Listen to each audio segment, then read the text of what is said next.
ਮੈਂ ਸ਼ੁਰੂ ਤੋਂ ਹੀ ਆਪਣੀ ਵੱਡੀ ਭੈਣ ਦੇ ਦਬਾਅ ਵਿੱਚ ਰਹੀ। ਉਹ ਜੋ ਕਹਿੰਦੀ ਮੈਂ ਚੁੱਪਚਾਪ ਮੰਨ ਲੈਂਦੀ। ਮੇਰਾ ਵਿਆਹ ਵੀ ਦੀਦੀ ਨੇ ਆਪਣੇ ਪਤੀ ਨੂੰ ਬੋਲ ਕੇ ਉਹਨਾਂ ਦੇ ਇੱਕ ਦੋਸਤ ਨਾਲ ਕਰਵਾ ਦਿੱਤਾ। ਮੇਰੇ ਪਤੀ ਬਹੁਤ ਚੰਗੇ ਇਨਸਾਨ ਸੀ। ਉਹ ਮੈਨੂੰ ਬਹੁਤ ਪਿਆਰ ਕਰਦੇ ਸੀ, ਪਰ ਮੈਂ ਪੇਕਿਆਂ ਦੀ ਮੁਹੱਬਤ ਵਿੱਚ ਹਰ ਟਾਈਮ ਖੋਈ ਰਹਿੰਦੀ ਸੀ, ਕਿਉਂਕਿ ਮੈਂ ਵਿਆਹ ਕੇ ਕਿਸੇ ਦੂਸਰੇ ਸ਼ਹਿਰ ਆ ਗਈ ਸੀ ਅਤੇ ਪੇਕਿਆਂ ਤੋਂ ਦੂਰ ਹੋ ਗਈ ਸੀ। ਮੈਂ ਆਪਣੇ ਘਰ ਵਾਲਿਆਂ ਦੀ ਯਾਦ ਵਿੱਚ ਉਦਾਸ ਰਹਿੰਦੀ ਸੀ। ਮਨ ਕਰਦਾ ਸੀ ਮੈਂ ਰੋਜ਼ ਉੱਥੇ ਜਾਵਾਂ ਤੇ ਪੇਕਿਆਂ ਨੂੰ ਦੇਖਾਂ। ਦੀਦੀ ਵੀ ਮੇਰੀ ਤਰ੍ਹਾਂ ਦੂਸਰੇ ਸ਼ਹਿਰ ਵਿਆਹ ਕੇ ਗਈ ਸੀ, ਪਰ ਬਾਅਦ ਵਿੱਚ ਉਹ ਪਾਪਾ ਦੇ ਸ਼ਹਿਰ ਵਿੱਚ ਹੀ ਸ਼ਿਫਟ ਹੋ ਗਈ ਅਤੇ ਪੇਕਿਆਂ ਦੇ ਨੇੜੇ ਜਾ ਕੇ ਰਹਿਣ ਲੱਗੀ। ਜਦੋਂ ਉਹ ਮੈਨੂੰ ਮਿਲਣ ਮੇਰੇ ਸਹੁਰੇ ਆਉਂਦੀ ਤਾਂ ਮੈਂ ਉਸਨੂੰ ਖੋਈ ਲੱਗਦੀ। ਤਾਂ ਉਹ ਮੈਨੂੰ ਕਹਿੰਦੀ ਕਿ ਵਿਕਰਮ ਨੂੰ ਕਿਉਂ ਨਹੀਂ ਕਹਿੰਦੀ ਕਿ ਲੁਧਿਆਣੇ ਚੱਲ ਕੇ ਰਹੇ। ਦੇਖ ਮੈਂ ਕਿਵੇਂ ਆਪਣੇ ਪਤੀ ਨੂੰ ਮਾਂ-ਬਾਪ ਦੇ ਨਜ਼ਦੀਕ ਵਸਾਉਣ ਵਿੱਚ ਕਾਮਯਾਬ ਹੋ ਗਈ। ਤੂੰ ਵੀ ਐਵੇਂ ਹੀ ਕਰ। ਮੈਂ ਬਹੁਤ ਕੋਸ਼ਿਸ਼ ਕੀਤੀ, ਵਿਕਰਮ ਨੂੰ ਬਹੁਤ ਮਨਾਇਆ, ਪਰ ਉਹ ਨੌਕਰੀ ਛੱਡ ਕੇ ਲੁਧਿਆਣਾ ਜਾਣ ਨੂੰ ਨਾ ਮੰਨੇ। ਉਹਨਾਂ ਨੇ ਕਿਹਾ ਮੈਂ ਬਹੁਤ ਮਿਹਨਤ ਨਾਲ ਇਹ ਘਰ ਬਣਾਇਆ ਹੈ, ਸਰਕਾਰੀ ਨੌਕਰੀ ਹੈ, ਮੈਂ ਇਹ ਸ਼ਹਿਰ ਛੱਡ ਕੇ ਲੁਧਿਆਣਾ ਸ਼ਿਫਟ ਨਹੀਂ ਹੋ ਸਕਦਾ। ਤੈਨੂੰ ਮੇਰੇ ਨਾਲ ਇੱਥੇ ਹੀ ਰਹਿਣਾ ਪਏਗਾ। ਵਕਤ ਗੁਜ਼ਰਦਾ ਗਿਆ, ਮੈਂ ਕੁੜਦੀ ਰਹੀ। 3 ਬੱਚੇ ਹੋ ਗਏ, ਦੀਦੀ ਮੈਨੂੰ ਉਕਸਾਉਂਦੀ ਰਹੀ, ਪਰ ਵਿਕਰਮ ਨੇ ਮੇਰੀ ਗੱਲ ਨਹੀਂ ਮੰਨੀ। ਉਹ ਆਪਣਿਆਂ ਦੇ ਹੀ ਨੇੜੇ ਰਹਿਣਾ ਚਾਹੁੰਦੇ ਸਨ। ਦੀਦੀ ਮੈਨੂੰ ਫੋਨ ਕਰਦੀ ਤੇ ਕਹਿੰਦੀ ਤੇਰਾ ਪਤੀ ਬਹੁਤ ਜਿੱਦੀ ਹੈ, ਇਸ ਨੂੰ ਤੇਰੀ ਖੁਸ਼ੀ ਪਿਆਰੀ ਨਹੀਂ। ਮੈਨੂੰ ਦੇਖ, ਮੈਂ ਆਪਣੇ ਇਰਾਦੇ ਵਿੱਚ ਕਾਮਯਾਬ ਰਹੀ।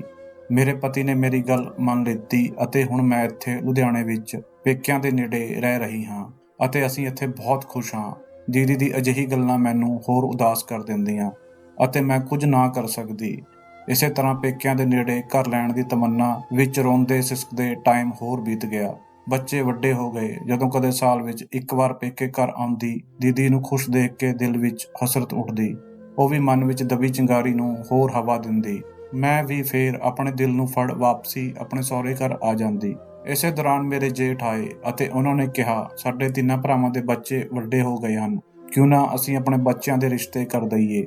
ਹੁਣ ਸਾਨੂੰ ਆਪਣੇ ਬੱਚਿਆਂ ਬਾਰੇ ਸੋਚਣਾ ਚਾਹੀਦਾ ਹੈ। ਇਸੇ ਤਰ੍ਹਾਂ ਮੇਰੇ ਪਤੀ ਨੇ ਆਪਣੀ ਮਰਜ਼ੀ ਨਾਲ ਆਪਣੇ ਭਾਈ ਦੇ ਸਾਲੇ ਦੀ ਕੁੜੀ ਸਾਡੇ ਵੱਡੇ ਬੇਟੇ ਲਈ ਮੰਗ ਲਿੱਤੀ। ਇਸ ਰਿਸ਼ਤੇ ਦੇ ਵਿੱਚ ਉਹਨਾਂ ਦੇ ਵੱਡੇ ਭਰਾ ਸੀ। ਉਹਨਾਂ ਨੇ ਇਹ ਰਿਸ਼ਤਾ ਉੱਥੇ ਬੈਠੇ ਬਿਠਾਏ ਪੱਕਾ ਕਰ ਦਿੱਤਾ। ਘਰ ਆ ਕੇ ਮੈਂ ਵਿਕਰਮ ਨੂੰ ਕਿਹਾ ਤੁਸੀਂ ਆਪਣੇ ਭਰਾਵਾਂ ਦੀ ਇੱਜ਼ਤ ਦਾ ਖਿਆਲ ਕੀਤਾ ਅਤੇ ਮੇਰਾ ਨਹੀਂ ਕੀਤਾ। ਮੈਂ ਆਪਣੀ ਸਹੇਲੀ ਦੀ ਕੁੜੀ ਨਾਲ ਇਹ ਰਿਸ਼ਤਾ ਤੈਅ ਕਰਨ ਦਾ ਵਾਅਦਾ ਕਰਕੇ ਆਈ ਹਾਂ। ਤੂੰ ਇਹ ਗੱਲ ਪਹਿਲਾਂ ਕਿਉਂ ਨਹੀਂ ਬੋਲੀ?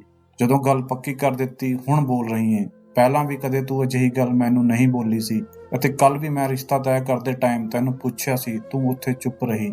ਹੁਣ ਗੱਲ ਹੋ ਚੁੱਕੀ ਹੈ, ਹੁਣ ਕੁਝ ਨਹੀਂ ਹੋ ਸਕਦਾ। ਬੇਸ਼ੱਕ ਵਿਕਰਮ ਗਲਤ ਨਹੀਂ ਸਨ, ਉਹਨਾਂ ਨੇ ਮੇਰੀ ਮਰਜ਼ੀ ਪੁੱਛੀ ਸੀ ਅਤੇ ਮੈਂ ਚੁੱਪ ਰਹੀ ਸੀ, ਪਰ ਹੁਣ ਮੇਰੀ ਵੱਡੀ ਭੈਣ ਮੈਨੂੰ ਉਕਸਾ ਰਹੀ ਸੀ ਕਿ ਮੰਗਣੀ ਹੀ ਤਾਂ ਹੋਈ ਏ, ਵਿਆਹ ਤਾਂ ਨਹੀਂ ਹੋਇਆ। ਸਿਰਫ ਜ਼ੁਬਾਨੀ ਹੀ ਗੱਲ ਹੋਈ ਏ, ਮਨਾ ਕੀਤਾ ਜਾ ਸਕਦਾ ਹੈ। ਵਿਕਰਮ ਅਸੂਲਾਂ ਵਾਲੇ ਵਿਅਕਤੀ ਸਨ। ਉਹ ਜ਼ੁਬਾਨੀ ਵਾਅਦੇ ਨੂੰ ਬਹੁਤ ਅਹਿਮੀਅਤ ਦਿੰਦੇ ਸਨ। ਹੁਣ ਆਪਣੀ ਜ਼ੁਬਾਨ ਤੋਂ ਮੁਕਰਨਾ ਨਹੀਂ ਚਾਹੁੰਦੇ। ਉਹ ਵੀ ਸਗੇ ਭਰਾ ਦੇ ਸਾਲੇ ਤੋਂ, ਅਤੇ ਉਹਨਾਂ ਨੂੰ ਇਹ ਵੀ ਡਰ ਸੀ ਕਿਤੇ ਉਹਨਾਂ ਦਾ ਭਰਾ ਉਹਨਾਂ ਤੋਂ ਨਾਰਾਜ਼ ਹੋ ਕੇ ਉਹਨਾਂ ਨੂੰ ਛੱਡ ਨਾ ਦੇਵੇ। ਜਦੋਂ ਦੇਖਿਆ ਕਿ ਵਿਕਰਮ ਮੰਨ ਹੀ ਨਹੀਂ ਰਹੇ ਤਾਂ ਮੈਂ ਬੱਚਿਆਂ ਨੂੰ ਉਹਨਾਂ ਦੇ ਖਿਲਾਫ ਭਰਨਾ ਸ਼ੁਰੂ ਕਰ ਦਿੱਤਾ। ਵੱਡੇ ਬੇਟੇ ਨੂੰ ਬਹਿਕਾ ਲਿੱਤਾ। ਉਸਨੇ ਹੌਲੇ ਦੋਨਾਂ ਭਰਾਵਾਂ ਨੂੰ ਨਾਲ ਮਿਲਾ ਲਿੱਤਾ।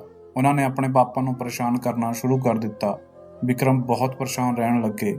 ਜਦੋਂ ਦੇਖਦੀ ਕਿ ਵਿਕਰਮ ਦਿਮਾਗੀ ਪਰੇਸ਼ਾਨੀ ਵਿੱਚ ਹਨ ਤਾਂ ਮੈਂ ਬਹੁਤ ਖੁਸ਼ ਹੁੰਦੀ ਅਤੇ ਫਿਰ ਤਕਲੀਫ ਵੀ ਮਹਿਸੂਸ ਕਰਦੀ ਕਿ ਉਹਨਾਂ ਨੇ ਕਦੇ ਮੈਨੂੰ ਕੋਈ ਦੁੱਖ ਨਹੀਂ ਦਿੱਤਾ। ਬੱਚਿਆਂ ਨੂੰ ਵੀ ਬਹੁਤ ਪਿਆਰ ਕਰਦੇ ਸਨ। ਬਸ ਮੇਰੀ ਇਹ ਫਰਮਾਇਸ਼ ਨਹੀਂ ਮੰਨੀ ਕਿ ਆਪਣਾ ਸ਼ਹਿਰ ਛੱਡ ਕੇ ਮੇਰੇ ਮਾਂ-ਬਾਪ ਦੇ ਘਰ ਦੇ ਨੇੜੇ ਜਾ ਕੇ ਰਹਿਣ। ਇਹ ਉਹਨਾਂ ਦੀ ਮਜਬੂਰੀ ਸੀ ਕਿ ਇੰਨੀ ਅੱਛੀ ਨੌਕਰੀ ਨਹੀਂ ਛੱਡ ਸਕਦੇ ਸਨ। ਆਪਣੇ ਮਾਂ-ਬਾਪ ਤੇ ਭਰਾਵਾਂ ਤੋਂ ਵੀ ਦੂਰ ਨਹੀਂ ਰਹਿਣਾ ਚਾਹੁੰਦੇ ਸਨ। ਖੈਰ ਅਸੀਂ ਸਭ ਨੇ ਮਿਲ ਕੇ ਉਹਨਾਂ ਨੂੰ ਬਹੁਤ ਪਰੇਸ਼ਾਨ ਕੀਤਾ। ਉਹਨਾਂ ਦੀ ਲਿਆਂਦੀ ਹੋਈ ਚੀਜ਼ਾਂ ਲੁਕਾ ਦਿੰਦੇ, ਫਿਰ ਹੋਰ ਲਿਆਉਣ ਨੂੰ ਕਹਿੰਦੇ। ਜਦੋਂ ਉਹ ਪਰੇਸ਼ਾਨ ਰਹਿਣ ਲੱਗੇ, ਉਹਨਾਂ ਤੋਂ ਗਲਤੀਆਂ ਹੋਣ ਲੱਗੀਆਂ। ਆਫਿਸ ਵਿੱਚ ਉਹਨਾਂ ਨੂੰ ਚਾਰਜਸ਼ੀਟ ਮਿਲ ਗਈ। ਨੌਬਤ ਇੱਥੇ ਤੱਕ ਆ ਗਈ ਕਿ ਉਹਨਾਂ ਨੂੰ ਨੌਕਰੀ ਛੱਡਣੀ ਪੈ ਗਈ। ਰਿਟਾਇਰਮੈਂਟ ਦੇ ਟਾਈਮ ਉਹਨਾਂ ਨੂੰ ਪੂਰੀ ਸੈਲਰੀ ਨਾ ਮਿਲੀ ਤਾਂ ਉਹਨਾਂ ਨੂੰ ਬਹੁਤ ਨੁਕਸਾਨ ਹੋਇਆ। ਖੈਰ ਕੁਝ ਦਿਨਾਂ ਬਾਅਦ ਉਹਨਾਂ ਨੇ ਆਪਣਾ ਕਾਰੋਬਾਰ ਸ਼ੁਰੂ ਕਰ ਲਿੱਤਾ। ਮੈਨੂੰ ਪੂਰਾ ਯਕੀਨ ਸੀ ਕਿ ਉਹ ਕਾਰੋਬਾਰ ਵਿੱਚ ਕਾਮਯਾਬ ਨਹੀਂ ਹੋਣਗੇ ਤੇ ਫਿਰ ਮੈਨੂੰ ਕਹਿਣਗੇ ਕਿ ਅੱਛਾ ਚਲੋ ਲੁਧਿਆਣਾ ਚੱਲ ਕੇ ਰਹਿੰਦੇ ਹਾਂ। ਪਰ ਉੱਪਰ ਵਾਲੇ ਨੇ ਉਹਨਾਂ ਦੀ ਸਹਾਇਤਾ ਕੀਤੀ ਅਤੇ ਛੇਤੀ ਹੀ ਉਹਨਾਂ ਦਾ ਕਾਰੋਬਾਰ ਚੱਲਣ ਲੱਗਾ। ਇੱਧਰ ਮੈਨੂੰ ਦੀਦੀ ਦਾ ਫੋਨ ਆਇਆ ਕਿ ਹੁਣ ਤਾਂ ਵਿਕਰਮ ਰਿਟਾਇਰ ਹੋ ਗਏ, ਹੁਣ ਤਾਂ ਇੱਥੇ ਆ ਜਾਓ। ਮੇਰੇ ਪਤੀ ਨੇ ਜਨਰਲ ਸਟੋਰ ਖੋਲ੍ਹ ਲਿੱਤਾ ਅਤੇ ਹੁਣ ਸਾਡੇ ਵਾਰੇ ਨਿਆਰੇ ਹੋ ਗਏ ਹਨ। ਇੱਥੇ ਆ ਜਾਓ, ਤੁਹਾਡੇ ਵੀ ਦਿਨ ਫਿਰ ਜਾਣਗੇ ਅਤੇ ਵੱਡਾ ਸ਼ਹਿਰ ਹੈ, ਉੱਥੇ ਤੁਹਾਡੇ ਸ਼ਹਿਰ ਵਿੱਚ ਕੀ ਰੱਖਿਆ ਹੈ। ਦੇਖੋ ਅਸੀਂ ਕਿੰਨੇ ਖੁਸ਼ ਤੇ ਖੁਸ਼ਹਾਲ ਹੋ ਗਏ ਹਾਂ। ਉਸ ਦੀ ਅਜਿਹੀ ਗੱਲਾਂ ਤੋਂ ਮੇਰਾ ਸਕੂਨ ਖਤਮ ਹੋ ਗਿਆ। ਮੈਂ ਨਾ ਆਪਣੇ ਪਤੀ ਦਾ ਪਿਆਰ ਦੇਖਿਆ ਅਤੇ ਨਾ ਆਪਣੇ ਬੱਚਿਆਂ ਦਾ ਭਲਾ। ਦੀਦੀ ਦਾ ਪੜ੍ਹਾਇਆ ਹੋਇਆ ਪਾਠ ਮੇਰੇ ਦਿਮਾਗ ਵਿੱਚ ਵੜ ਗਿਆ ਸੀ ਕਿ ਪਤੀ ਦਾ ਕਾਰੋਬਾਰ ਜੰਮਣ ਨਹੀਂ ਦੇਣਾ। ਜੇਕਰ ਜੰਮ ਗਿਆ ਤਾਂ ਆਪਣੇ ਪੇਕਿਆਂ ਤੋਂ ਹਮੇਸ਼ਾ ਦੂਰ ਹੀ ਰਹੇਗੀ। ਉਹਨਾਂ ਦਿਨਾਂ ਵਿੱਚ ਹੀ ਮੇਰਾ ਵੱਡਾ ਬੇਟਾ ਬਾਪ ਦੇ ਕਾਰੋਬਾਰ ਵਿੱਚ ਮਦਦ ਕਰਨ ਜਾ ਰਿਹਾ ਸੀ। ਮੈਂ ਉਸਨੂੰ ਰੋਕ ਦਿੱਤਾ। ਘਰ ਦਾ ਮਾਹੌਲ ਇੰਨਾ ਖਰਾਬ ਕੀਤਾ ਕਿ ਵਿਕਰਮ ਪਰੇਸ਼ਾਨ ਹੋ ਗਏ। ਬੱਚੇ ਆਪਣੇ ਪਿਤਾ ਦੀ ਕੋਈ ਵੀ ਗੱਲ ਨਹੀਂ ਮੰਨਦੇ ਸੀ। ਮੈਂ ਉਹਨਾਂ ਦੇ ਦਿਲ ਵਿੱਚ ਲੁਧਿਆਣਾ ਜਾ ਕੇ ਬਸਣ ਦੀ ਗੱਲ ਬਿਠਾ ਦਿੱਤੀ ਸੀ। ਵਿਕਰਮ ਬਿਲਕੁਲ ਇਕੱਲੇ ਹੋ ਗਏ ਅਤੇ ਬੇਬਸ ਹੋ ਕੇ ਬਿਸਤਰ ਤੇ ਗਿਰ ਗਏ। ਉਹਨਾਂ ਨੇ ਸਾਡੇ ਸਾਰਿਆਂ ਨਾਲ ਗੱਲ ਕਰਨੀ ਛੱਡ ਦਿੱਤੀ ਅਤੇ ਅਸੀਂ ਆਪਣਾ ਸਮਾਨ ਬੰਦ ਲਿੱਤਾ ਅਤੇ ਹੁਣ ਸਾਨੂੰ ਸਾਡੀ ਆਰਜ਼ੂ ਖੁਦ ਪੂਰੀ ਕਰਨੀ ਸੀ ਅਤੇ ਮੈਂ ਆਪਣੇ ਬੱਚਿਆਂ ਨੂੰ ਲੈ ਕੇ ਪੇਕੇ ਆ ਗਈ ਅਤੇ ਉਹ ਘਰ ਤੇ ਕਾਰੋਬਾਰ ਸੰਭਾਲਣ ਨੂੰ ਵਿਕਰਮ ਇਕੱਲੇ ਰਹਿ ਗਏ। ਜਦੋਂ ਬੰਦੇ ਨੂੰ ਘਰ ਵਿੱਚ ਦਿਮਾਗੀ ਸਕੂਨ ਨਾ ਮਿਲੇ ਤਾਂ ਉਹ ਕਾਰੋਬਾਰ ਵਿੱਚ ਤਰੱਕੀ ਕਿਵੇਂ ਕਰ ਸਕਦਾ ਹੈ। ਜਿਨ੍ਹਾਂ ਦੇ ਲਈ ਜੀ ਜਾਨ ਨਾਲ ਮੇਰੇ ਪਤੀ ਮਿਹਨਤ ਕਰ ਰਹੇ ਸੀ, ਉਹ ਹੀ ਉਹਨਾਂ ਨੂੰ ਇਕੱਲੇ ਛੱਡ ਕੇ ਚਲੇ ਗਏ। ਉਹ ਇੰਨੀ ਹਿੰਮਤ ਕਿੱਥੋਂ ਲੈ ਕੇ ਆਉਂਦੇ ਕਿ ਇਕਾਂਤ ਤੇ ਇਕੱਲੇਪਨ ਤੋਂ ਵੀ ਲੜਦੇ ਰਹਿੰਦੇ ਅਤੇ ਕੰਮ ਤੇ ਵੀ ਧਿਆਨ ਦਿੰਦੇ, ਜਦੋਂ ਕਿ ਬਹੁਤ ਜ਼ਿਆਦਾ ਮਿਹਨਤ ਹੀ ਕਾਰੋਬਾਰ ਨੂੰ ਅੱਗੇ ਵਧਾਉਂਦੀ ਹੈ। ਨਵਾਂ ਕੰਮ ਸੀ, ਉਜੜ ਕੇ ਰਹਿ ਗਿਆ। ਉਹ ਬਾਰ-ਬਾਰ ਫੋਨ ਕਰਦੇ ਕਿ ਵਾਪਸ ਆ ਜਾਓ, ਮੈਨੂੰ ਨਾ ਉਜਾੜੋ, ਘਰ ਤੇ ਬੱਚਿਆਂ ਨੂੰ ਬਰਬਾਦ ਨਾ ਕਰੋ। ਉਹ ਬਿਮਾਰ ਪੈ ਗਏ, ਅਸੀਂ ਵਾਪਸ ਨਾ ਗਏ। ਉਹ ਰੋ ਕੇ ਮੇਰੇ ਮਾਂ-ਬਾਪ ਨੂੰ ਬੇਨਤੀ ਕਰਦੇ। ਮੇਰੇ ਮਾਂ-ਬਾਪ ਮੈਨੂੰ ਸਮਝਾਉਂਦੇ। ਮੈਂ ਉਹਨਾਂ ਦੇ ਸਾਹਮਣੇ ਆਪਣੇ ਪਤੀ ਦੀ ਝੂਠੀ ਸ਼ਿਕਾਇਤਾਂ ਲਗਾ ਦਿੰਦੀ। ਮੇਰੇ ਮੰਮੀ-ਪਾਪਾ ਵੀ ਬੇਬਸ ਹੋ ਕੇ ਰਹਿ ਗਏ। ਮੈਂ ਕਹਿੰਦੀ ਕਿ ਇੰਨੇ ਸਾਲ ਅਸੀਂ ਉਹਨਾਂ ਕੋਲ ਰਹੇ ਸੀ, ਹੁਣ ਉਹ ਸਾਡੇ ਕੋਲ ਆ ਕੇ ਰਹਿਣ। ਇੱਕ ਦਿਨ ਉਹ ਆ ਗਏ, ਬੱਚਿਆਂ ਨੂੰ ਕਹਿਣ ਲੱਗੇ, ਮੇਰੇ ਬੱਚਿਓ, ਮੇਰਾ ਕਸੂਰ ਤਾਂ ਦੱਸੋ। ਆਖਿਰ ਤੁਸੀਂ ਮੈਨੂੰ ਕਿਸ ਗੱਲ ਦੀ ਸਜ਼ਾ ਦੇ ਰਹੇ ਹੋ? ਅਸੀਂ ਕੀ ਕਸੂਰ ਦੱਸਦੇ? ਸਾਡੇ ਦਿਲ ਤੇ ਦਿਮਾਗ ਤੇ ਤਾਂ ਜੰਗ ਲੱਗ ਚੁੱਕੀ ਸੀ। ਉਹ ਮੇਰੀ ਇੱਕ ਸਹੇਲੀ ਕੋਲ ਗਏ। ਉਹਨਾਂ ਨੇ ਉਸਨੂੰ ਕਿਹਾ ਕਿ ਤੁਸੀਂ ਆਪਣੇ ਦੋਸਤ ਨੂੰ ਸਮਝਾਓ, ਮੇਰੀ ਪਤਨੀ ਨੇ ਮੇਰੇ ਬੱਚਿਆਂ ਨੂੰ ਵੀ ਮੇਰੇ ਖਿਲਾਫ ਕਰ ਦਿੱਤਾ ਹੈ। ਮੇਰਾ ਘਰ ਬਰਬਾਦ ਹੋ ਗਿਆ ਹੈ। ਫਿਰ ਮੇਰੀ ਸਹੇਲੀ ਨੇ ਆ ਕੇ ਮੈਨੂੰ ਸਮਝਾਇਆ ਕਿ ਅਜਿਹਾ ਨਾ ਕਰੋ, ਪਤੀ ਤੋਂ ਵੱਧ ਕੇ ਕੋਈ ਨਹੀਂ ਹੁੰਦਾ, ਉਹ ਕਮਜ਼ੋਰ ਰਹਿੰਦੇ ਹਨ, ਕਿਤੇ ਬਿਮਾਰ ਨਾ ਪੈ ਜਾਣ। ਘਰ ਵਾਪਸ ਜਾਓ। ਔਰਤ ਦਾ ਘਰ ਉਹੀ ਹੁੰਦਾ ਹੈ ਜਿੱਥੇ ਉਹ ਵਿਆਹ ਕੇ ਜਾਂਦੀ ਹੈ। ਪੇਕਿਆਂ ਵਿੱਚ ਭਰਾ ਭੈਣ ਕੋਈ ਸਹਾਰਾ ਨਹੀਂ ਦੇਣਗੇ। ਮੇਰੇ ਬਜਾਏ ਦੀਦੀ ਨੇ ਮੇਰੀ ਸਹੇਲੀ ਨੂੰ ਜਵਾਬ ਦਿੱਤਾ ਕਿ ਇੰਨੇ ਸਾਲ ਮੇਰੀ ਭੈਣ ਆਪਣਿਆਂ ਤੋਂ ਦੂਰ ਰਹੀ, ਹੁਣ ਵਿਕਰਮ ਆਪਣਿਆਂ ਤੋਂ ਦੂਰ ਰਹੇਗਾ। ਉਹਨੂੰ ਵੀ ਤਾਂ ਪਤਾ ਚੱਲੇ ਕਿ ਮਾਂ-ਬਾਪ ਭੈਣ ਭਾਈਆਂ ਤੋਂ ਦੂਰ ਰਹਿ ਕੇ ਖੁਦ ਤੇ ਕੀ ਗੁਜ਼ਰਦੀ ਹੈ। ਮੇਰੀ ਸਹੇਲੀ ਨੇ ਦੀਦੀ ਨੂੰ ਕਿਹਾ ਕਿ ਉੱਥੇ ਵਿਕਰਮ ਜੀਜੂ ਦਾ ਸਭ ਨਾਲ ਕੰਟੈਕਟ ਹੈ ਅਤੇ ਉਹਨਾਂ ਦੇ ਦੋਸਤ ਹਨ। ਉੱਥੇ ਉਹਨਾਂ ਦੇ ਭਾਈ ਭੈਣ, ਮਾਂ-ਬਾਪ ਮੁਸ਼ਕਿਲ ਵਕਤ ਵਿੱਚ ਉਹਨਾਂ ਦੀ ਮਦਦ ਕਰਨ ਵਾਲੇ ਹਨ। ਇੱਥੇ ਲੁਧਿਆਣਾ ਵਿੱਚ ਉਹਨਾਂ ਲਈ ਨਵੇਂ ਸਿਰੇ ਤੋਂ ਕੰਮ ਕਰਨਾ ਆਸਾਨ ਨਹੀਂ ਹੋਵੇਗਾ। ਇੱਥੇ ਉਹਨਾਂ ਦੀ ਕੌਣ ਮਦਦ ਕਰੇਗਾ? ਤੂੰ ਕਿਉਂ ਫਿਕਰ ਕਰਦੀ ਹੈ? ਇੱਥੇ ਅਸੀਂ ਹਾਂ, ਅਸੀਂ ਮਦਦ ਕਰਾਂਗੇ, ਦੀਦੀ ਨੇ ਜਵਾਬ ਦਿੱਤਾ। ਮੇਰੀ ਨਣਦ ਨੇ ਮੇਰੇ ਪਤੀ ਨੂੰ ਕਿਹਾ ਕਿ ਤੇਰੀ ਪਤਨੀ ਤੇ ਬੱਚੇ ਤੈਨੂੰ ਛੱਡ ਕੇ ਚਲੇ ਗਏ। ਇੰਨੇ ਵੱਡੇ ਘਰ ਵਿੱਚ ਤੁਸੀਂ ਇਕੱਲੇ ਰਹਿੰਦੇ ਹੋ। ਅਜਿਹਾ ਨਾ ਹੋਵੇ ਕਿ ਰਾਤ ਨੂੰ ਕੋਈ ਚੋਰੀ ਕਰਨ ਲਈ ਆਵੇ ਅਤੇ ਤੁਹਾਨੂੰ ਇਕੱਲਾ ਵੇਖ ਕੇ ਕੁਝ ਕਰ ਨਾ ਦੇਵੇ। ਉਹ ਬੋਲੇ, ਚੰਗਾ ਹੀ ਹੋਵੇਗਾ, ਰੋਜ਼-ਰੋਜ਼ ਮਰਨ ਦੀ ਬਜਾਏ ਇੱਕ ਦਿਨ ਵਿੱਚ ਹੀ ਮਰ ਜਾਵਾਂਗਾ।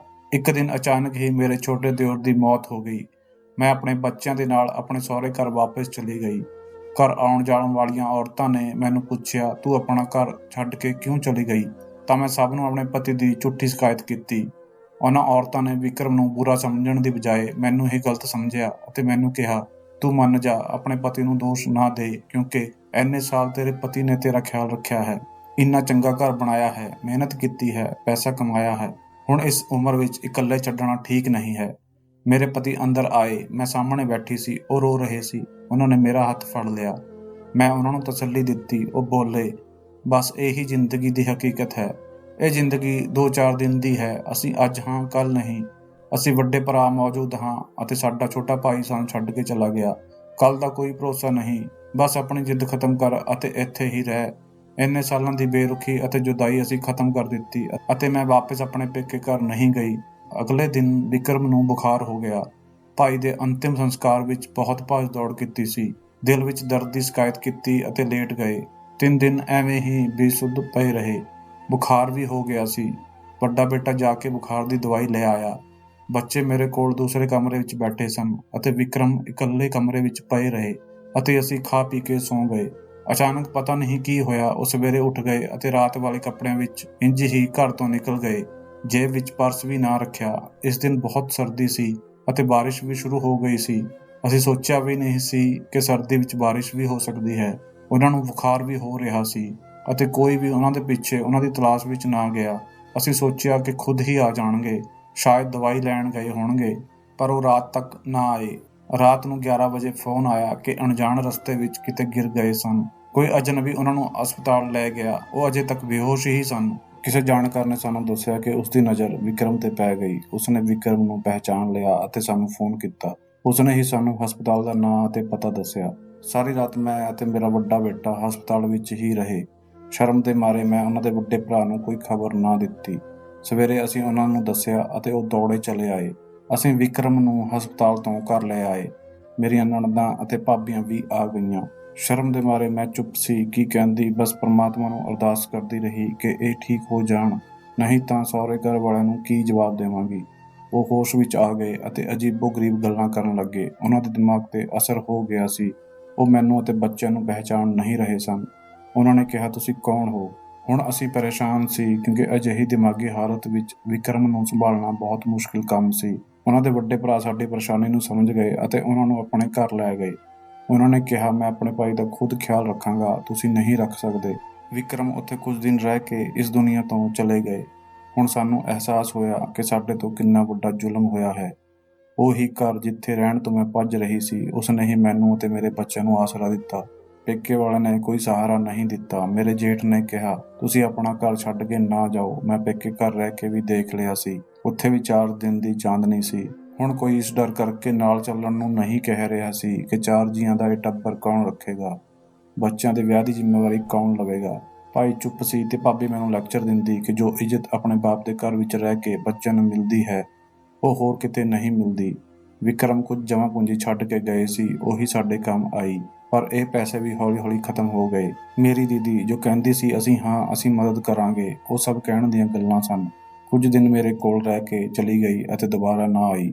ਬਸ ਫੋਨ ਤੇ ਝੂਠੀਆਂ ਤਸੱਲੀਆਂ ਦਿੰਦੀ। ਹੁਣ ਮੈਨੂੰ ਆਟੇ ਦਾਲ ਦਾ ਭਾਅ ਪਤਾ ਲੱਗ ਗਿਆ ਸੀ। ਜੋ ਵੀ ਮਦਦ ਕੀਤੀ ਉਹ ਜੇਠ ਅਤੇ ਨਣਦਾਂ ਨੇ ਹੀ ਕੀਤੀ। ਸਾਡਾ ਸੁੱਖ ਦੁੱਖ ਵਿੱਚ ਸਾਥ ਦਿੱਤਾ। ਵਿਕਰਮ ਦੇ ਮਾਂ-ਬਾਪ ਬੁੱਢੇ ਹੋ ਚੁੱਕੇ ਸਨ। ਵਿਚਾਰੇ ਕੀ ਕਰਦੇ, ਉਹ ਖੁਦ ਆਪਣੇ ਬੱਚਿਆਂ ਦੇ ਮੁਹਤਾਜ ਸਨ। ਹੁਣ ਵਿਕਰਮ ਦਾ ਪਿਆਰ ਯਾਦ ਆਉਂਦਾ ਅਤੇ ਉਹਨਾਂ ਦੀ ਕਮੀ ਬਹੁਤ ਮਹਿਸੂਸ ਹੁੰਦੀ।